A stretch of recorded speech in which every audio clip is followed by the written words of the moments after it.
সবাইকে নমস্কার। সবাই কেমন আছেন? আমি ভালো আছি। তো ২৬শে মার্চ সেদিন ছিল মঙ্গলবার। তো অনেক দিন যাবৎ খুব মন্দিরে যাওয়ার খুব ইচ্ছে ছিল, কিন্তু সময় সুযোগের জন্য যেতে পারিনি। তো অনেক দিন হলো যে প্রসাদ খাওয়ার জন্য খুবই পাগল ছিলাম। প্রসাদের জন্য এতই পাগল হয়ে গেছি যে ঘরের খাবার দাবারও ভালো লাগছিল না, কিছুই না। মনটা কেমন জানি উদাস উদাস করছিল। তাই ছেলেকে নিয়ে চলে আসলাম রাম ঠাকুর মন্দিরে। সেখানে এসে কুপন কেটে প্রসাদের জন্য বসে আসছি। তো আমার কাছে প্রসাদ খুবই ভালো লাগে, অমৃত লাগে। আর আমি না প্রসাদের খুবই পাগল সেই আগে থেকে।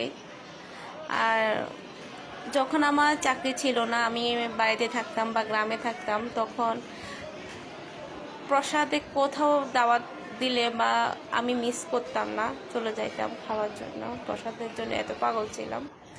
কিন্তু চাকরি হবার পরে আমি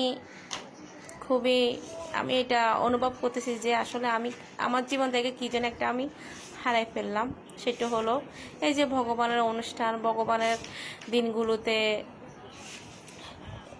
অ্যাটেন্ড করা বা প্রসাদ মিস করা, এগুলা খুবই পীড়াদায়ক। মানে আমার জন্য খুবই এগুলা বেদনাদায়ক, বোঝাতে পারবো না। আমার কাছে খুবই খারাপ লাগে।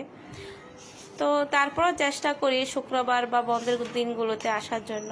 তো অনেক দিন যাবৎ আসলে মন্দিরে আসার জন্য মনটা কেমন জানি করছিল, তাই ফাইনালে চলে আসলাম। তো প্রসাদ পেলাম, আর এটা হলো কপিল শক্তি